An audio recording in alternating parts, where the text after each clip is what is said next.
জনগণ কি হেডি আছে নাকি মরে গেছে সব? জনগণ কি ওইগুলো আছে না সব মরে গেছে? হ্যাঁ, আপনারা কি এখনই হাসিনার জুলুম ভুলে গেছেন নাকি?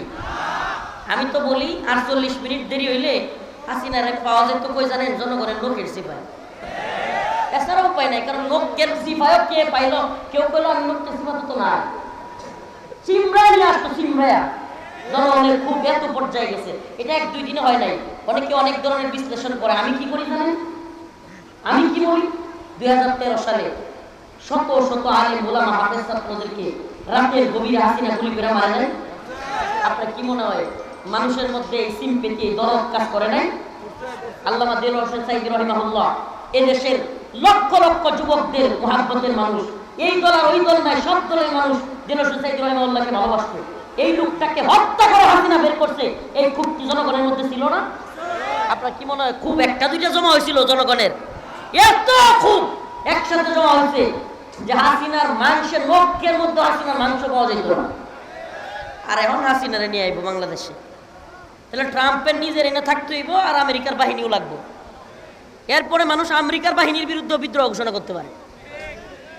এত চারটেখানি মনে করছেন?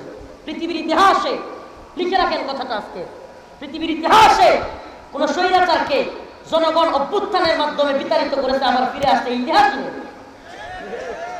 এর লিগে কইছি যে পাগলের সুখ আছে, ফেসবুকে আমি পোস্ট করছি যে পাগলের সুখ মনে মনে কাগজ উড়ায় টেহা গুলি। কি উড়ায়? এই পাগলের সুখ মনে মনে কাগজ উড়ায় টেহা গুলি। এদের সুখ হলো মনে মনে। আল্লাহ পাক এই সমস্ত জালেমদের থেকে আমাদেরকে হেফাজত করুন, যারা সমস্ত আলেমদেরকে নির্যাতন করেছে, নিপীড়ন করেছে, জেলে নিয়েছে। আরে শাইখুল হাদিসের সন্তান, তার দাড়ি ধরে এই ছাত্রলীগ টানে নাই? আমাকে বলেন টানে নাই? এই ক্রিকেটের ব্যাট বলে ছক্কা মেরিয়া সেঞ্চুরি করে, আর জাহাঙ্গীরনগর বিশ্ববিদ্যালয়ে সেই কুখ্যাত মানিক কোন দলের লোক ছিল যে আমাদের মা বোনদেরকে দর্শন করে সেঞ্চুরি করছিল? কথা কয় না কোন দল? সব ভুলে গেছেন আমরা, বাঙালি কিন্তু সহজে ভুলে যায়, আমরা ভুলি না। ছেলেকে আমরা সবার আগে জানে, আমরা তো ছাড় দিই না। মানিক জাহাঙ্গীরনগর বিশ্ববিদ্যালয়ের 100 আমাদের বোনদেরকে ধর্ষণ করে মিষ্টি বিতরণ করেছিল। সে কোন দলের লোক? হিন্দু ছেলে বিশ্বজিৎ। সে বলছিল আমি কাপড় খুলে দেখাই আমি হেফাজতের লোক না, বেটা দেখ আমি হিন্দু, আমরা মারিস না। তবুও মারছিল। কোন দলের লোক? কথা কয় না, আওয়ামী লীগ ছাত্রলীগ, তাই তো? আমার ভাই আপনার পাহাড়কে বুয়েটে হত্যা করেছিল কারা? কথা কয় না। এই এরা কথা কয় না। এই বিশাল সাবেক কষ্ট পাইছে, আমার তো রাগ করতেছে আপনাদের প্রতি। এ আপনাদের চেতনা কই গেল গা? জাহেলের দল, এই জালেমের দল কত বড় বদমাইশ। এখন এই আইনাগর নাকি বুয়া, মিথ্যা, গুজব। আওয়ামী লীগ হলো গুজবের কারখানা। এরা এখনো পর্যন্ত, আমি নিজে বলি, আমি আজকেও সাংবাদিকদের সামনে বলে আসছি, র্যাব রিমান্ডে থাকা অবস্থায় আমাকে যেই সেলে রাখা হয়েছে, কবর সেল বুঝেন? কবর কবর কবর মানুষকে মাটি দেয় না, দাফন করে না কবরে, এরকম একটা ছোট্ট করে রাখা হয়েছে আমাকে। আমি আশপাশ থেকে অন্যান্য ভাইদের চিৎকার শুনেছি, মানুষের। আমাদেরকে চোখ বন্ধ করে বাথরুমে নিয়ে যাওয়া হইতো, ওখান থেকে আবার বের করার সময় চোখ বন্ধ করা হইতো। ওইটার ভিতরে খাবার দিত, পায়খানা ওইটার ভিতরে, ছোট্ট একটা কবরস্থানের মতো ঘর, এতটুক। দুই দিক থেকে হাত নাড়া দিলে দুই দিকে দেয়ালে হাত লাগে। নামাজ পড়তে গেলে এইভাবে, সিজদা দিতে গেলে এইভাবে দুই হাত দুই দিকে লাগে, এত ছোট্ট ঘর। এর মধ্যে ওই ঘরের ভিতরে এতটুকু টয়লেট, টয়লেটে বসলে আপনার হাঁটু দুই সাইডে দুই দেয়াল লাগে, এমন অবস্থা। আবার কি টয়লেটে কোনো দেয়াল নাই, কিন্তু এখানেই দুর্গন্ধ, এখানেই খাও, এখানেই শুয়ে থাকো। তা আমি নিজে ভুক্তভোগী। এই দালালগুলো কি বলতে চায়? এরা কি বলতে চায়? আরে যাদের নেত্রী তাদেরকে ছেড়ে নেতা কর্মীদের বিপদে ফেলে পালিয়ে যায়, এই নেত্রীকে নিয়ে তোমার লজ্জা করা উচিত। গর্ব কেমনে করো? যেই নেত্রী নেতা কর্মীরা বিপদে রাইখা পালিয়ে যায়, ওরা নিয়ে গর্ব কেমনে করো? ওরা নিয়ে লজ্জা করা উচিত। তোমার ব্যাপারটা লজ্জাও নেই। এই কথাগুলো এত কষ্ট নিয়ে বলতাম না। আজকে ইন্ডিয়া হিন্দুত্ববাদী দালাল এই এজেন্ডা বাস্তবায়নের জন্য আমি আজকে অসংখ্য মিডিয়ার সামনে, কতগুলো মিডিয়া বাংলাদেশের মেইন স্ট্রিম এই কথাগুলো বলে আসছি, একটাও প্রচার করে নেই। প্রচার করছে আমার মামলা দাবি নিচ্ছে, এটা ঠিকই প্রচার করছে, কিন্তু ভারতের বিষয়টা বলছি, এখনো পর্যন্ত আমাদের বাংলাদেশের হিন্দুত্ববাদীদের দখলে। আপনি কল্পনা করতে পারবেন না, বাংলাদেশের যেই সেক্টরটা সবচাইতে বেশি রয়ের হাতে, এটার নাম হলো মিডিয়া। সবচাইতে বেশি রয় দখল করা জায়গাটা হলো মিডিয়া। মিডিয়াকে এত বেশি পুরস্কার দিয়া, ফ্ল্যাট দিয়া, ভয় দেখায়া, নারী দিয়া, বিভিন্ন হোটেলে ধরা খাওয়ায়া, অনেক পত্রিকার সম্পাদক এই বদমাশগুলো লুচ্চা, এই লুচ্চাগুলো বিভিন্ন গিয়া হোটেলে থাকছে মেয়েদের সাথে রয়গুলো ভিডিও করে রাখছে, এখন আর লড়তেও পারে না, রয়ের দালালি করা শুরু করছে। এগুলোর তথ্য আমাদের কাছে আছে। তো এরা কি করলো দেখেন, চট্টগ্রামে কি হয়েছে আমরা অনেকে ঠিক মতো জানেনই না, অথচ বাংলাদেশের ইতিহাসের সবচেয়ে ভয়ঙ্কর একটা ঘটনা ঘটছে। চট্টগ্রামে হিন্দুত্ববাদী ইসকনের সদস্যরা মুসলমানদের দোকানপাট গিয়ে ভাঙচুর করতেছে। আপনি কল্পনা করতে পারেন? এরা নাকি সংখ্যালঘু। এরা কি করে? এরা কি, আমার কথা কি বুঝতেছেন না? এরা কি? তারা বলে তারা সংখ্যালঘু। সংখ্যালঘুরা কি সংখ্যাগরিষ্ঠদের উপর আক্রমণ করে? হ্যাঁ, মুসলমানদের দোকানপাটে গিয়ে আক্রমণ করতেছে। বলেন হুজুর তো রাজনৈতিক বক্তব্য দিচ্ছে, আমার আয়াত যেটা পড়ছি এই আয়াতের পক্ষে বলতেছি। আল্লাহ পাক বলেছে তোমাদের মুমিনদের সবচেয়ে কঠিন শত্রু একটা হলো ইহুদি আর একটা হলো মুশরিক। এই হিন্দুত্ববাদী মুশরিকরা বাংলাদেশে একটা যুদ্ধ চাপায় দেওয়ার জন্য, হাসিনা চলে যাওয়ার পর থেকে এদের মাথা খারাপ হয়ে গেছে। এখন বাংলাদেশের মুসলমানদের উপর একটা যুদ্ধ চাপায়া দেওয়ার জন্য আপ্রাণ চেষ্টা করতেছে। অনেক কূটনীতিবিদ, অনেক বুদ্ধিজীবী, অনেক রাজনীতিবিদ, পররাষ্ট্রনীতিবিদ আমাদেরকে বিভিন্ন ধরনের ভয় দেখায়। আমি বলি শুন বেটা, সোভিয়েত ইউনিয়ন দাম্ভিকতা দেখায় আফগানে এসে হামলা করেছিল। আল্লাহ পাক আফগানের মুল্লাদের মাধ্যমে সোভিয়েতকে ভেঙে খান খান করে দিয়েছিল। আমেরিকা সহ ব্রিটেন, জার্মান, ফ্রান্স, ইতালি সমস্ত পশ্চিমারা একত্রিত হয়ে নেটো জোট গঠন করে আফগানিস্তানে হামলা করেছিল। আল্লাহ পাক সেই নেটো জোটকেও আফগানিস্তানে 2021 সালে পরাজিত করে আফগানদের বিজয়ী করেছিল। এই আল্লাহ এখনো আছে না নাই? ভারতকে ভয় পাওয়ার টাইম আছে? আমরা একটা কথা বলি, আমরা দাঙ্গায় বিশ্বাসী না। আমরা হিন্দু মুসলিম দাঙ্গা হোক এটা আমাদের চাওয়া না।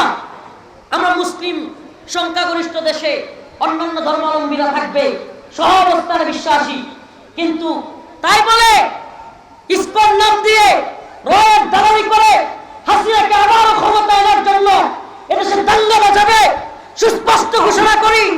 উলামায়ে কেরাম যদি ডাক দেয়, জাতীয় নেতৃবৃন্দ যদি ডাক দেয়, ও বগুড়ার মুসলমান, ইসকনকে ছাত্রলীগের মতো বাংলাদেশে ইসকনের সকল কার্যক্রম নিষিদ্ধ করতে হবে।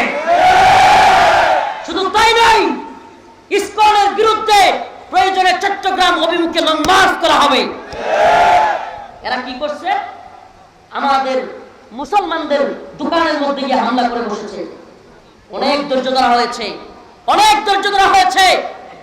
এই হিন্দুত্ববাদীরা ভারতে আমাদের মুসলিমদের ঘর বাড়ি পুড়িয়ে দেয়, ঘর বাড়ি বুলডোজার দিয়ে গুড়িয়ে দেয়, আমাদের প্রাণের মসজিদ, বাবরি মসজিদ ভেঙে দেয়।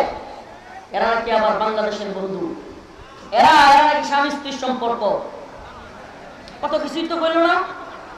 তো এটা কেমন সম্পর্ক হলো যে আমাদের দেশ ৭৪ বছরে যেই বাঁধগুলো ছাড়ে নাই, এবার হাসিনা চলে যাওয়ার পরে সেই বাঁধগুলো ছেড়ে দিয়ে বাংলাদেশের মানুষকে বন্যার পানি দিয়ে মারে, সীমান্তের কাঁটাতারে আমাদের ভাই বোনদেরকে পাখির মতো গুলি করে মারে।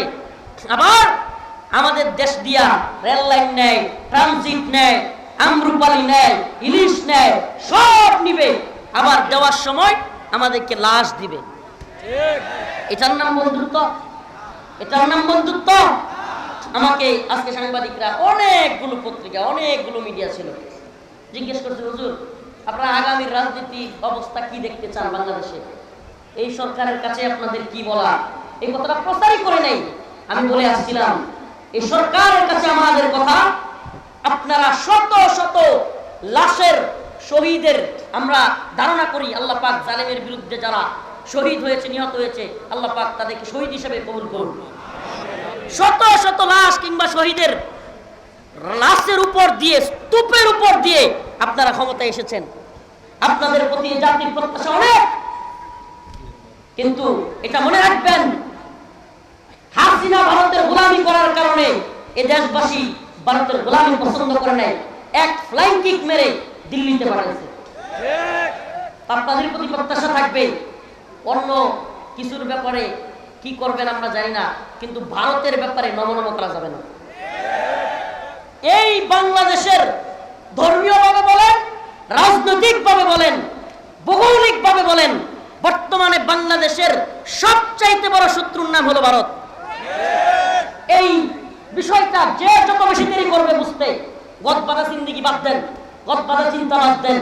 এরা একটা দাঙ্গা লাগায় হাসি সেনাবাহিনী ব্রিফ করেছে, সেনাবাহিনী যে তারা ষড়যন্ত্র করেছিল হিন্দু মুসলিম দাঙ্গা লাগায় দিতে। আপনি কল্পনা করতে পারেন, হিন্দু মুসলিম দাঙ্গা লাগাইয়া তারা বহির্বিশ্বের সিম্পেথি নিতে চায় যে হিন্দুদেরকে মারে। অবাক হয়ে গেলাম, একটা মিডিয়া ইসকনের নাম লিখতে পর্যন্ত পারতেছে না। ইসকন হামলা করছে এটা লিখে না, দুর্বৃত্তরা হামলা করছে, ফাঁসাই পিটানো দরকার দুর্বৃত্ত বদমাইশ করে। ইসকন শব্দটা লিখতে পারতেছে না, এমনকি হিন্দুরা হামলা করছে এই কথাটা পর্যন্ত এই মিডিয়া লিখতে পারতেছে না। সর্বপ্রথম বাংলাদেশে বর্তমানে যে দালালগুলোকে হুঁশিয়ার করা উচিত, যে দালালগুলোকে বয়কট করা উচিত, রয়ের দালালি সবচাইতে বেশি করতেছে এই প্রথম আলো এবং ডেইলি স্টার। আমাদেরকে সচেতন হইতে হবে। বলবে হুজুর আপনি এগুলো বক্তব্য দিচ্ছেন, হ্যাঁ ভাই, আমরা যেটা ভালো মনে করি, সব বক্তা কবরের ওয়াজ করবে না, সব বক্তা নামাজের ওয়াজ করবে না, সব বক্তা হজ যাকাত কুরবানি ওয়াজ করবে না। কিছু কিছু বক্তা আপনাদেরকে, এই জাতিকে, বহির্বিশ্বের কিংবা বিশেষ করে ইসলাম এবং মুসলমানদের উপর যারা ষড়যন্ত্র করতেছে তাদের ব্যাপারে সজাগ করতে হবে। আমরা সেই দায়িত্ব নিয়েছি, যে জন্য বারবার গ্রেফতার হয়েছি। আফসোস নাই। আজকে মিডিয়া জিজ্ঞেস করছে, হুজুর আগে কথা বলতে পারতেন না, এখন বলতে পারেন, মানে পরিবেশটা কি বলবেন? আমি বলছি ভাই, এটা নিয়ে আমার বিন্দুমাত্র মাথা ব্যথা নেই। অন্য কে কি বলবো আমি জানি না, কিন্তু আমি আগেও যা বলার বলছি, এখনো যা বলার বলছি। আমার আগেও যা ছিল এখনো যা, আলহামদুলিল্লাহ। কারণ আমরা ভয় পাই কাকে? আল্লাহর ক্ষমতায় বিশ্বাসীরা পৃথিবীর কোনো ব্যক্তির ক্ষমতায় বিশ্বাস করে? পৃথিবীর কোনো ব্যক্তি, আরে মিয়া জামাল গুড়া খাওয়া দিয়ে পাতলা পায়খানা হইলে পৃথিবীর কোনো ব্যক্তি বিছানা থেকে উঠতে পারবে? তা যেই মানুষ যত ক্ষমতাসীন হোক, বিছানা থেকে উঠতে পারে না পাতলা পায়খানা হইলে, এরে ভয় পেয়ে লাভ আছে? কথা কয় না। সারা পৃথিবীর সমস্ত ক্ষমতাসীনরা মিলে আমাকে 1 মিনিট বাঁচায় রাখতে পারবে বেশি? কথা কয় না। কারণ তাদেরকে কি ভয় পাবো? ভয় পাবো কাকে? এই জন্য বলি প্রিয় হাজিরিন, ও বগুড়ার মুসলমান, সুস্পষ্ট বলি আপনাদেরকে, আল্লাহ পাক বলে দিয়েছেন পররাষ্ট্রনীতিবিদ আল্লাহর চাইতে বড় কেউ নাই। আল্লাহ বলেছেন লাতাজিদান্না আশাদ্দান নাস, মানুষদের মধ্যে সবচাইতে বেশি আদাওয়াতাল লিল্লাযিনা আমানু, মুমিনদের শত্রু হিসেবে আল ইয়াহুদ ওয়াল্লাযিনা আশরাকু, এক নম্বরে হলো ইহুদি। অতএব মুসলিমদের পররাষ্ট্রনীতি হবে, মুসলিমদের পররাষ্ট্রনীতির ক্ষেত্রে আল্লাহ পাকের কোরআনের এই ঘোষণা মানতে হবে যে মুসলিমরা ইহুদিদেরকে কখনো বন্ধু মনে করবে না। মুসলিমরা ইহুদিদেরকে কি মনে করবে না? আল্লাহ পাক অন্য এক আয়াতে বলেছেন, ওয়ালান তারদা আনকাল ইয়াহুদ ওয়ালান নাসারা হাত্তা তাত্তাবি'a মিল্লাতাহুম, ওয়ালান তারদা, তোমাদের প্রতি তারা কখনোই রাজি খুশি হবে না, আনকাল ইয়াহুদ ওয়ালান নাসারা হাত্তা তাত্তাবি'a মিল্লাতাহুম, ইহুদি খ্রিস্টান কিংবা মুশরিকরা মুসলমানদের প্রতি কখনোই রাজি খুশি হবে না যতক্ষণ না পর্যন্ত হাত্তা তাত্তাবি'a মিল্লাতাহুম, তারা মনে করবে তোমরাও তাদের দলের লোক। আমার কথা মনে বুঝাইতে পারিনি। মুসলমানদের প্রতি এরা কখনো খুশি হবে না। কখন খুশি হবে? যখন দেখবে তাদের দলের লোক আমরাও হয়ে গেছি। তাইলে কি বোঝা গেল? ইন্ডিয়া হাসিনার প্রতি এত খুশি কেন? কারণ ইন্ডিয়া মনে করে হাসিনা মুসলমানদের দলের লোক না, তার দলের লোক। কথা বলেন। যদি হাসিনার প্রতি এতই খুশি, তার মানে কি? আল্লাহ নিজে বলেছেন, ওয়ামাই ইয়াতাওয়াল্লাহুম মিনকুম ফাইন্নাহু মিনহুম ইন্নাল্লাহা লা ইয়াহদিল কওমাজ জালিমিন। তোমাদের মধ্যে কেউ যদি তাদের সাথে গিয়ে মিলেমিশে চলে, তাদের সাথে মাখামাখি করে, তোমাদের বিরুদ্ধে যায়, তবে বুঝো সে তোমাদের দলের লোক নয়। ওয়া ইয়াতাওয়াল্লাহুম মিনকুম ফাইন্নাহু মিনহুম, সে যেন তাদের দলেরই লোক। এগুলো একটা আমার কথা না আল্লাহর কথা? তাইলে আপনি কি আল্লাহর চাইতে বড় পররাষ্ট্রনীতিবিদ হয়ে গেছেন? আজকে দেখলাম ছাত্রলীগ করে আমার এলাকা কিংবা বিভিন্ন এলাকার ফেসবুকে তো দেখি, ওমা এটা কি ট্রাম্প ক্ষমতায় এসে তারা পার্টি দিতেছে, গানের আসর বসাইছে, হায় রে খুশি, হাসিনা বুবু আয়া উঠতেছে। এই মগার দলের বলি, প্রথমেই বলছিলাম আবারও বলি, হাসিনা ক্ষমতায় ছিল, কেউ ভোট দিয়া নির্বাচন করে তারা ক্ষমতা থেকে সরাইছে? হ্যাঁ, পুলিশ তার পক্ষে ছিল, বিডিআর র্যাব সব তো তার পক্ষে ছিল। তারা তো সংসদ ভবনে 40 মিনিটের শেষ ভাষণ নিতে হইতে পারলো। জাতির পিতা কি? শেখ মুজিব। জাতির পিতা বলেন, জাতির পিতা ইব্রাহিম। শেখ মুজিব ঘোড়ার ডিম। জাতির পিতা ইব্রাহিম, শেখ মুজিব ঘোড়ার ডিম। মুসলিম জাতির পিতাকে তো এটা কইতে আপনাকে লজ্জা লাগে? মিয়া জান্নাতে যাইতে পারবেন? জাতির পিতা শেখ মুজিব মানতে পারবেন? মিল্লাতা আবিকুম ইব্রাহিম, আল্লাহ নিজে কইছে তোমাদের জাতির পিতাকে। মিল্লাতা আবিকুম ইব্রাহিম হুয়া সাম্মাকুমুল মুসলিমিন, তোমাদের জাতির পিতা ইব্রাহিম, আর তিনি তোমাদের নাম রাখছে মুসলমান, তিনিই মুসলিমের নাম রাখছে। আর এই জাতির পিতারা বলে গেছে 16-17 বছর আরে কি করে নাই। টাকার মধ্যে বাপের ছবি, রাস্তার মুড়ে মুড়ে বাপের ভাস্কর্য, শেখ মুজিবের ভাস্কর্য, সেনাবাহিনী, পুলিশ, র্যাব, বিডিআর, বিশেষ বিশেষ দিনগুলোতে এদের বোর্ডের মধ্যে শেখ মুজিবের ছবি। আরে আল্লাহ, প্রত্যেক স্কুলে, মাদ্রাসায়, ভার্সিটিতে, অফিসে এত মোটা মোটা করে শেখ মুজিবের ছবি টানাইতে হবে। আচ্ছা বলেন, 16 বছরে এত কিছু কইরা 16 মিনিট পরে কি হলো?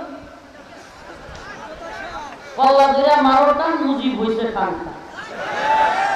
কথা বলে সত্য না মিথ্যা? উলাম কান এ দে 17 বছরে জাতির পিতা এইটা সেইটা বইয়ের মধ্যে, খাতার মধ্যে, কলমের মধ্যে, অফিসের মধ্যে, ভাস্কর্যের মধ্যে, টাকার মধ্যে, এই পুলিশের এই বোল্টুর মধ্যে সব জায়গায় লাগাইল। 16 মিনিট পরে ফুলাবান গিয়ে কল্লার দইরা টাইনে বাইর করে আর দইরা দইরা সুবাইড রে। এই দেখেন না আপনারা ভিডিও? কি সম্মান অর্জন করলাম বাপের, নাকি ঘৃণার পাত্র বানাইলে? আরো সম্মানী একটা ব্যক্তি বাংলাদেশের জন্য যতটুকুই করছে তার সম্মানটা আরো হানি করলো কিনা? কথা কেন হানি করছে কিনা? শত শত বছর আগে মুহাম্মদ আরবি চলে গিয়েছে, গোটা পৃথিবীতে একটা ছবি নাই, একটা ভাস্কর্য নাই, কোন বল্টুর মধ্যে নাই, কোন হসপিটালে, স্কুল, ভার্সিটিতে তার ছবির দরকার নাই।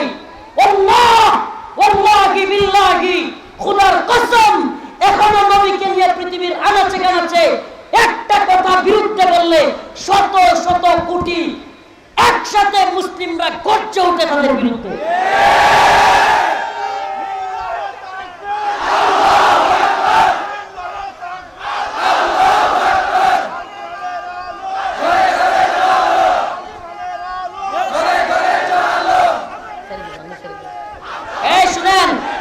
বলেন রাসূলুল্লাহ সাল্লাল্লাহু আলাইহি ওয়াসাল্লামের ভাস্কর্য কোথায়? রাসূলুল্লাহ সাল্লাল্লাহু আলাইহি ওয়াসাল্লামের মূর্তি কোথায়? রাসূলুল্লাহ সাল্লাল্লাহু আলাইহি ওয়াসাল্লামের ছবি কেউ দেখছেন? সুবহানাল্লাহ, সুবহানাল্লাহ ওয়া বিহামদিহি। অথচ আল্লাহ রাসূলকে এখন একটু কিছু বললে স্কুল, কলেজ, ভার্সিটির পোলাপানের কলিজা ফিরে যায়। এই ভালোবাসাটা বাধ্য কইরা ছাত্রলীগ দিয়া পিটায়া পাওয়া যায় না। এই ভালোবাসা আল্লাহর পক্ষ থেকে মানুষের ঈমানের ভালোবাসা। অতএব আমি এই দূষরদের বলবো, ভারতীয় দালালদেরকে বলবো, হুঁশিয়ার হয়ে যাও, সাবধান হয়ে যাও। বাংলাদেশ নিয়ে কোনো ষড়যন্ত্র করো না। পররাষ্ট্রনীতি 1 মিনিটে বলি, কি পররাষ্ট্রনীতি দেখাও? তোমাদের বিভিন্ন অঙ্গরাজ্যে অলরেডি বিদ্রোহ চলতেছে। কি চলতেছে? অলরেডি কি চলতেছে? তাদের দেশ সামলানোর ক্ষমতায় মোদির নাই। মোদির প্রতি মানুষের সমর্থন অনেক বেশি উঠে যাচ্ছে, এমনকি তাদের দেশে পর্যন্ত মোদির বিরুদ্ধে বিদ্রোহ হচ্ছে, বিভিন্ন অঙ্গরাজ্য ছুটে যাওয়ার মতো পরিস্থিতি। আর ভারত করবে বাংলাদেশে হামলা। হিন্দুরা বসে বসে এত মনে মনে মন খোলা খায় না, দরা খায় যাবা। মন খোলা খাইতে যাইবা, দরা খায় যাইবা। মুসলমানরা এখন তো তোমাদেরকে নিরাপত্তা দেয়, মুসলমানরা তোমাদের প্রতি সিম্পেথি দেখায়। যখন বুঝবে তোমরা তাদের উপর আক্রমণ করো, তখন কিন্তু শুরু হবে। তখন কিন্তু এই যে নিজেরাই যে ভালো থাকতা, ভালো থাকার পরিবেশটা থাকবে না। ভারত সাহায্য করবো না, ভারত সাহায্য করলে আফগানিস্তান কি বয়ে বয়ে আইসক্রিম খাইব? মুসলমানরা মারবো আর আফগান মোল্লারা বয়ে থাকবো? কথা কয় না? পাকিস্তানের মুজাহিদরা বা পাকিস্তানের বাহিনী কি বয়ে থাকবো? হ্যাঁ, আর চীন তো আছে কামান নিয়ে রেডি। কথা কয় না? এত পররাষ্ট্রনীতি বুঝায় না। ভারতের আশায় বাংলাদেশের মুসলমানদের সাথে বৈরিতা তৈরি করো না। তোমরা এই দেশে থাকো, তোমরা এই দেশের জনগণ, আমরা তোমাদেরকে অস্বীকার করি না, বলি না তোমরা এখনই পালায় যাও। কিন্তু মুসলমানদের সাথে সম্পর্কের ক্ষেত্রে বৈরিতা তৈরি করে থাকতে পারবে না। আল্লাহ পাক এদেরকে বুঝার তৌফিক দান করুক, হেদায়েত দান করুক। শেষমেশ একটা কর্মসূচির কথা বলে যায়। আমাদের কয়েকজন সেনাবাহিনীর উপর হামলা করে ইসকনের সদস্যরা চট্টগ্রামে আহত করেছে, গুরুতর আহত অবস্থায় আছে সেনাবাহিনীর সদস্যরা, পুলিশের সদস্যরা আহত। এই অবস্থা চলতে দেওয়া যায়? আমরা বর্তমান সরকারকে বলি, আপনারা ভারতের ব্যাপারে নমনীয় হবেন না, ভারতের ব্যাপারে নির্লজ্জ হাসিনার মতো পররাষ্ট্রনীতি অবলম্বন করবেন না। কঠিন পদক্ষেপ নেন, বাংলাদেশের জনগণ আপনাদের পাশে থাকবে, উলামায়ে কেরাম আপনাদের পাশে থাকবে, কথা দিলাম ইনশাআল্লাহ। আমরা রাজপথে ছিলাম, আপনাদের সাথে আছি, থাকবো, কিন্তু ভারতের ব্যাপারে নমনীয়তা দেখাবেন না। ভারতে ইলিশ পাঠায় মুদিরে খুশি করার দরকার নেই। অতএব আমাদের আপনাদের এই বগুড়াবাসীর প্রতি আমার একটা মেসেজ সর্বশেষ, এভাবেই যদি চলতে থাকে ইনশাআল্লাহ ইসকন নিষিদ্ধ হওয়ার জন্য ডাক আসে, আপনারা তৈরি আছেন তো ইনশাআল্লাহ? ঢাকামুখী যদি ডাক আসে যে ইসকনকে নিষিদ্ধ করতে হবে, ইসকন এক ভয়ঙ্কর ষড়যন্ত্রে লিপ্ত, তাহলে ইনশাআল্লাহ আছেন তো? ছাত্রলীগের মতো ইসকনকেও বাংলার জমিনে নিষিদ্ধ করা হবে ইনশাআল্লাহ। সাধারণ হিন্দুদের উপর কোনো সমস্যা নাই, কিন্তু ইসকনকে নিষিদ্ধ করতে হবে। আল্লাহ পাক আমাদের সবাইকে ইসলামের পক্ষে, দ্বীনের পক্ষে অটল বিচল থাকবার তৌফিক দান করুন। নাসরুম মিনাল্লাহ ওয়া ফাতহুন করিব। সবার কাছে দোয়া চাই। কিছু বিচ্ছিন্ন কথা বলে গেলাম, আল্লাহ পাক আমাদের সবাইকে ইসলাম এবং ভূখণ্ড রক্ষার আন্দোলনে শরীক থাকার তৌফিক দান করুন। আখিরু দাওয়ানা আলহামদুলিল্লাহি রাব্বিল আলামিন। আসসালামু আলাইকুম ওয়া রাহমাতুল্লাহি ওয়া বারাকাতুহু।